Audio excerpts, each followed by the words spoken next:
Hello, everyone. Welcome back to 31 Days of Halloween on the Calvin Camp Podcast, the podcast where we talk about everything spooky and chilling. I'm Calvin. I'm Anthony, and today we have the Texas Chain Saw Massacre. So let's get into it.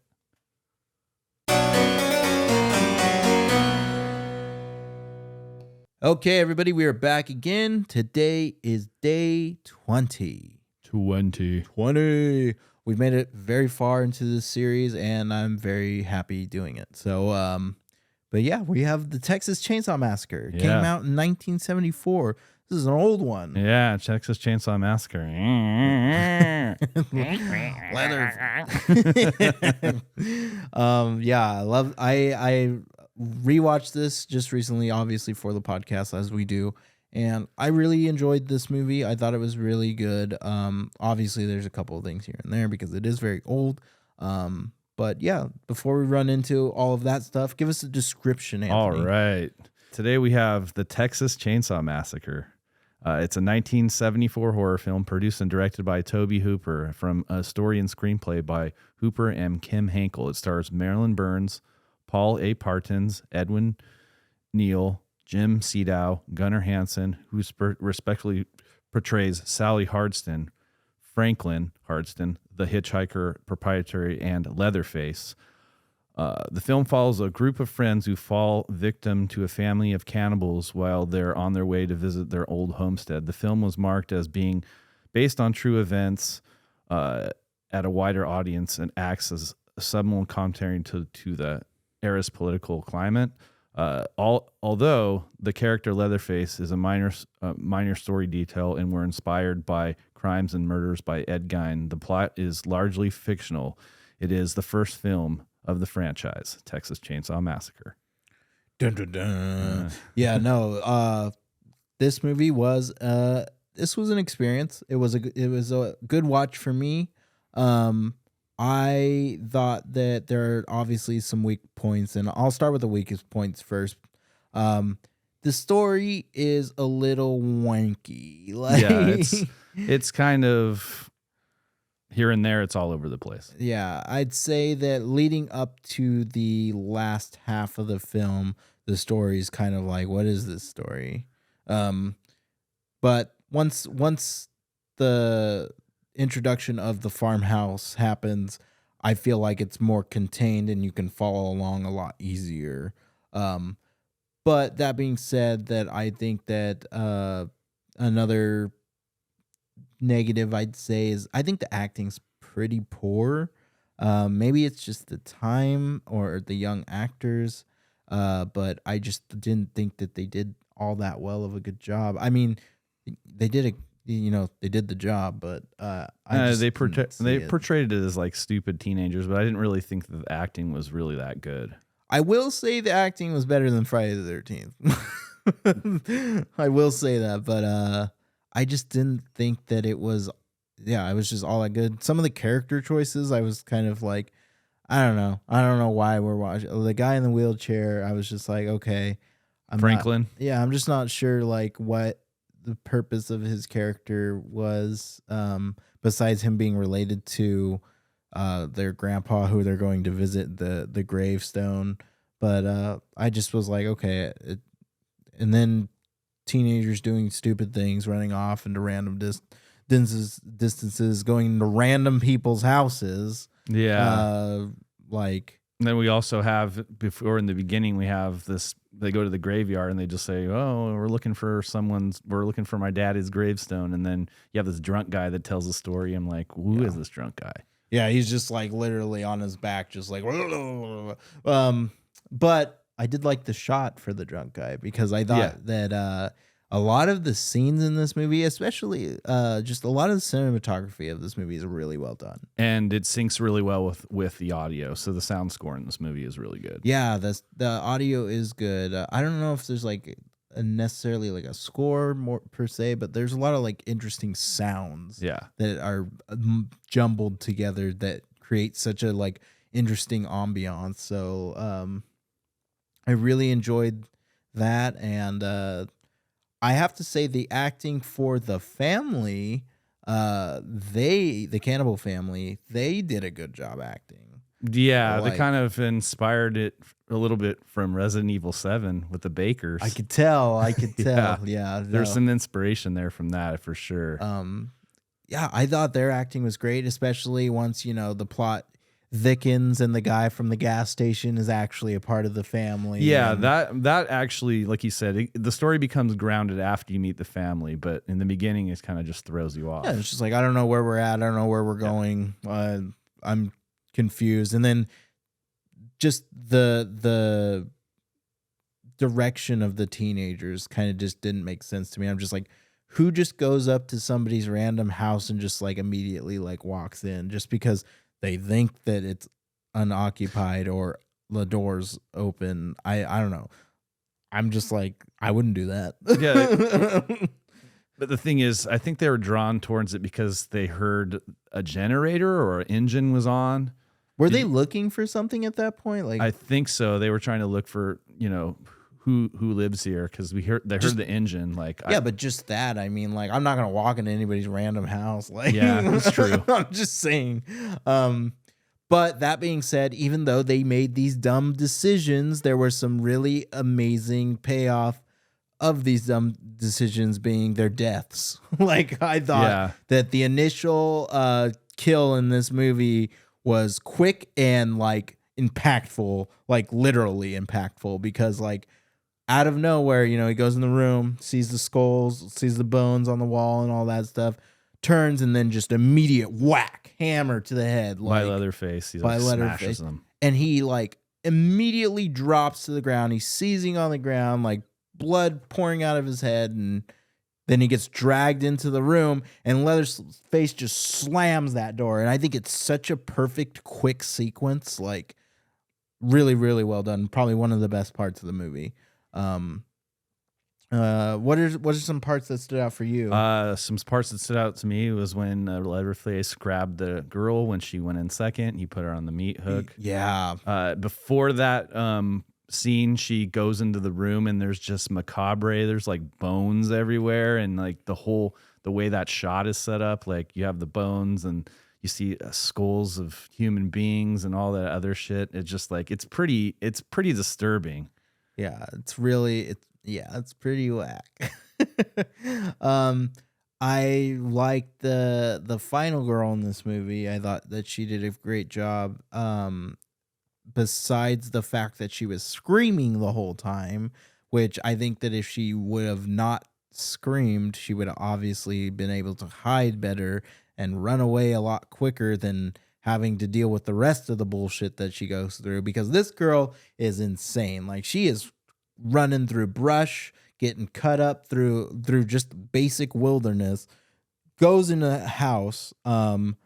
And I get that it's scary. I get that it's a scary situation, but like, I'm not thinking about screaming. I'm thinking about getting away. So like, she runs in this house. He's chasing her. She jumps out the fucking window. Yeah, two-story window, and like falls to the ground, gets up like nothing, and starts running again. I mean, like, yeah, she staggers for like a second, but like that would have broken at least like a bone, or at least like knocked the wind out of you or something. Like, yeah. I'm just saying. But at the same time, that is a decision that obviously if you're cornered and that's the only escape, like, I get it. I understand it. It's a decision that would be made. God, she was just annoying because she was just screaming. I was just like, shut up, girl. Like, yeah, she was screaming I think from that sequence until the end of the movie. Like, yeah, it was insane. Yeah, some of the other kills were cool. Like when I got a jump scare from Leatherface as he kills Franklin in the wheelchair. Like, he comes in and just pops up with his chainsaw and goes insane and just brutalizes him. And then she just keeps running and running. And it's just like, that's when I think she runs to the gas station. Mm-hmm. Yeah. Yeah, exactly. And obviously there are other creepy moments. The house is creepy. Like, once you're fully immersed in the house, it's creepy. We see the grandpa is still alive somehow.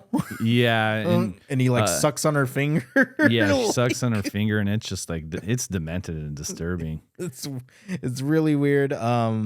Leatherface, the final act of him chasing her, I think it's all really entertaining. I was very invested, and it ended pretty funnily. He like dances with the chainsaw at the end, kind of like Yeah. he's like upset, but like also just being like weird. Yeah, it was crazy. Like she runs into the into the road, and she flags down a truck driver, and you got a truck driver involved in this too. He gets out, and this they do poor like truck driver. They do a like, circle. He like gets out to like help her, and the chainsaw guy turns around the blind corner of the truck, and he's just like, nope. Like, yeah, and then you have this guy just driving by in a Chevy truck, and then she jumps like in the back. And that's where you see Leatherface just chasing her in the back of the truck. And she's still screaming at this point. But at the end, she's like screaming hysterically. Like, she's like laughing. Just laughing and screaming as she gets away. And then when you have the scene with, like you said, Leatherface is dancing around with the chainsaw. Yeah. I think that there are a lot of beautiful parts in this movie. I think the cinematography and like, even, like I said before, the suspense of this movie is really well done. There are just some negatives to it too. So what would you rate this film? I would give it a 3 out of 5. This film, the reason why, like I mentioned, the reason why I would dock it 2 stars is the story is just all over the place. For 1, 2, the acting is horrible. What holds this movie is basically the good legacy. The legacy would be 1. 2 would probably be the cinematography, and 3 would probably be the score. It's an entertaining movie. I mean, I'll give you that. It's an entertainment movie. It keeps you engaged, but other than that, the story comes in a little later, but it's still all over the place in the beginning. I would rate this movie also a 3 out of 5, if not pushing it to a 3.5 stars. Somewhere in between there. I just think that, like Anthony said, story's a little bit all over the place. Acting's pretty bad. But I thought the kills were great, and I thought all the last half was great. I was really invested with the sick, demented family and just all of the disturbing things that they are all about. And I even enjoy, even though she's annoying, I enjoyed the final girl running away from Leatherface. I thought the chase was great. I have not seen any other films in this franchise, so I'm curious to continue to watch these films throughout the rest of the month, if not the year. And I know that there are quite a few films. And recently, a game was inspired by this movie as well. Yes, there's a game been released. So, I hear a lot of good things about that game just from the community who love like Friday the 13th game and Dead by Daylight. I think they really like that game as well. So I'm intrigued. I want to check it out. I enjoyed the movie enough to continue my search through Leatherface. So yeah, let's do some fun facts. You got some fun facts? Yeah, I got some fun facts about this movie. They're pretty interesting too. We'll kick it off with, according to John Larroquette, his payment for doing the open narration was a joint. So I thought that was a cool one. Marilyn Burns, who is the character that's chased by Leatherface, the screaming girl, has actually cut herself on the branches quite badly, so there was a lot of blood, and on the clothes it's real, so they kept rolling with that. That's what I'm saying. Yeah. When the movie was first released, the film was so horrifying, but people actually walked out for sneak previews of it. I can see how it is disturbing. There is some disturbing things the opening in this movie. sequence is pretty gross with the like bones in the graveyard, like the decaying like head. Yeah, this one's interesting because you did point this out earlier in the episode when we discussed it. The soundtrack contains no sounds from musical instruments, with the exception of some copyright music they had rights to. Instead, they used sounds of animals that they would hear inside the slaughterhouse. Yeah. The ambience, yeah. Yeah. That is really, really cool. Due to its low budget, Gunnar Hansen had only one shirt to wear as Leatherface. The shirt had been dyed, so it could not be washed. Hansen had to wear it 4 straight weeks of filming in hot, humid Texas summer. By the end of the shoot, no one wanted to stand near Hansen or sit next to him during breaks to eat lunch because he smelled so bad. That is fair.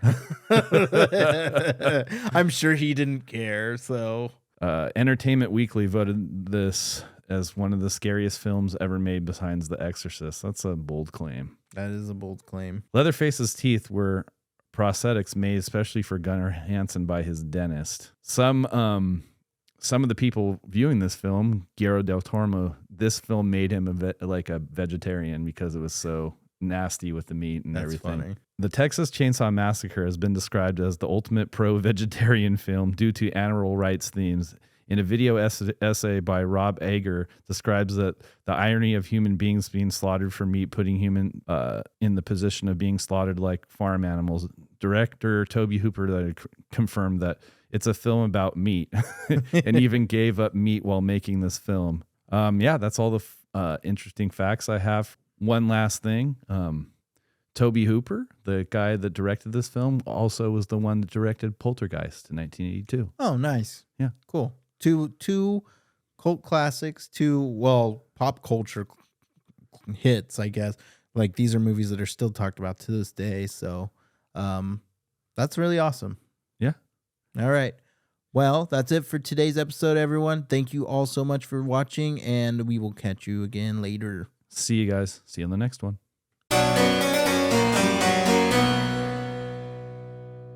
Thank you all so much for watching the Calvin Cam podcast. You can find us on any social media platforms like Instagram or Twitter. Go check our podcast out on Spotify, Apple Podcasts, Google Podcasts, or Amazon Music. We also have YouTube channel, the Calvin Cam. Go over there, hit that like and subscribe button, and follow us there. As well as you can now really support us on Patreon.com. It's probably the best place to support us. So you can go there, join one of our 3 tiers, and help us get bigger and better, and we will appreciate you every step of the way. Thank you all so much for watching. Have a good night.